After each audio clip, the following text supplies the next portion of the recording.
Petition দায়ের করলে আম আদমি পার্টির রাজ্যসভার সাংসদ সঞ্জয় সিং। তার অভিযোগ, তিহার জেল প্রশাসন তাকে দিল্লির মুখ্যমন্ত্রী অরবিন্দ কেজরিওয়ালের সঙ্গে দেখা করার অনুমতি দেয়নি। দিল্লি হাইকোর্টের বিচারপতি নীনা বনসাল কৃষ্ণ এ বিষয়ে তিহার জেল প্রশাসনের কাছ থেকে প্রতিক্রিয়া চেয়েছেন। মামলার পরবর্তী শুনানি হবে 9 সেপ্টেম্বর। প্রসঙ্গত, সঞ্জয় সিং আপের সঙ্গে হরিয়ানায় জোটের জন্য কংগ্রেসের সঙ্গে আলোচনার সময় কেজরিওয়ালের সঙ্গে দেখা করার অনুমতি চেয়েছিলেন। তবে সঞ্জয় তার আবেদনে বলেছেন যে কেজরিওয়ালের গুরুতর স্বাস্থ্য সমস্যা রয়েছে, তাই তার স্বাস্থ্যের বিষয়ে জানতে দেখা করতে চান। আবেদনে বলা হয়েছে, তিহার জেল প্রশাসন দিল্লি জেল নিয়ম 588 উদ্ধৃতি দিয়ে বলেছে যে যদি কেউ অপরাধী বা প্রাক্তন বন্দী হয় এবং জেলে তার সঙ্গীর সঙ্গে দেখা করতে চায়, তাহলে তাকে তার সঙ্গে দেখা করতে দেওয়া যাবে না। কিন্তু এই নিয়মের অপব্যবহার হচ্ছে। আদালত তিহার জেল প্রশাসনকে 3 দিনের মধ্যে এর জবাব দিতে বলেছে। দিল্লির আবগারি নীতি সংক্রান্ত সিবিআই মামলায় বর্তমানে বিচার বিভাগীয় হেফাজতে তিহার জেলে বন্দী অরবিন্দ কেজরিওয়াল। 26 জুন তাকে গ্রেফতার করে সিবিআই। বম্বে হাইকোর্টে ধাক্কা খেল কঙ্গনা রানাউত অভিনীত ছবি এমার্জেন্সি। আরজি স্টুডিওর আবেদনের শুনানি চলাকালীন আদালতে সেন্সর বোর্ডকে ছবিটির শংসাপত্র দেওয়ার নির্দেশ দিতে অস্বীকার করেছে। আদালত বলেছে, যেহেতু মধ্যপ্রদেশ হাইকোর্ট ইতিমধ্যেই সেন্ট্রাল বোর্ড অফ ফিল্ম সার্টিফিকেশনে শিখ সম্প্রদায়ের দায়ের করা আপত্তিকর বিষয়ে সিদ্ধান্ত নেওয়ার নির্দেশ দিয়েছে, তাই বম্বে হাইকোর্ট সেই বিষয়ে হস্তক্ষেপ করতে পারে না। শিখ সংগঠনগুলি এমার্জেন্সি ছবির বিরুদ্ধে আপত্তি জানিয়েছে এবং এই ট্রেলার নিয়ে বিক্ষোভও চলছে। বম্বে হাইকোর্ট 18 সেপ্টেম্বরের মধ্যে শিখ সম্প্রদায়ের এবং অন্যান্যদের অভিযোগের বিষয়ে সিদ্ধান্ত নেওয়ার জন্য সেন্সর বোর্ডকে নির্দেশ পর্যন্ত দিয়েছে। জি স্টুডিওর তাদের আবেদনের অভিযোগ করেছিল যে সেন্সর বোর্ড নির্বিচারে এবং অবৈধভাবে ছবিটির শংসাপত্র আটকে রেখেছে। এদিন Bombay high court central board of film সার্টিফিকেশনে তিরস্কার করে বলেছে যে কিভাবে কিছু গোষ্ঠী কিভাবে ছবি না দেখে সিদ্ধান্ত নেয় যে সেটি আপত্তিকর। এর আগে মধ্যপ্রদেশ হাইকোর্টের জব্বলপুর ডিভিশন বেঞ্চ এমার্জেন্সির মুক্তি স্থগিত করেছিল। অন্যদিকে কেন্দ্রীয় সরকারও হাইকোর্টকে জবাব দিয়ে বলেছে যে ছবিটি এখনো শংসাপত্র পায়নি, তাই ছবিটি মুক্তি পাবে না। জব্বলপুর হাইকোর্ট সরকারকে ছবিটি নিয়ে উত্থাপিত আপত্তিগুলো বিবেচনা করার নির্দেশ দিয়েছে।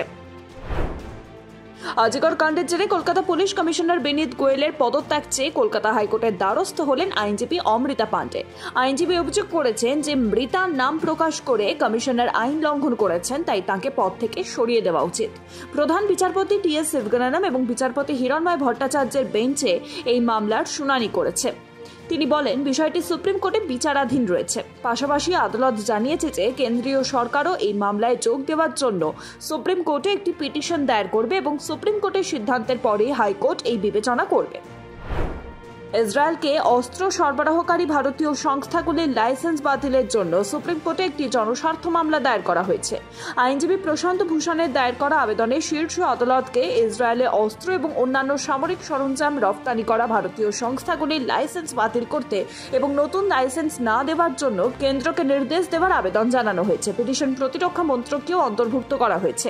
আবেদনে বলা হয়েছে যে ভারত বেশ কয়েকটি আন্তর্জাতিক আইন ও চুক্তি দ্বারা আবদ্ধ, যা যুদ্ধাপরাধে দোষী দেশগুলিকে সামরিক অস্ত্র প্রদান করতে নিষেধ করে।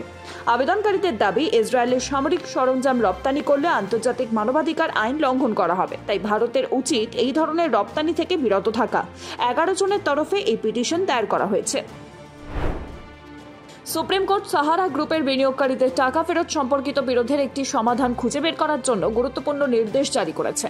আদালত সাহারা গ্রুপকে তাদের বন্ধকি এবং বন্ধকিবিহীন সম্পত্তির একটি তালিকা, বর্তমান পরিচালকদের একটি তালিকা এবং সম্পত্তি বিক্রির জন্য একটি পরিকল্পনার কথা জানাতে বলেছে। আদালত মামলার সকল পক্ষকে যত দ্রুত সম্ভব এই তথ্য সরবরাহ করার নির্দেশ দিয়েছে, যাতে বিনিয়োগকারীদের অর্থ ফেরতের প্রক্রিয়াটি দ্রুত শেষ করা যায়।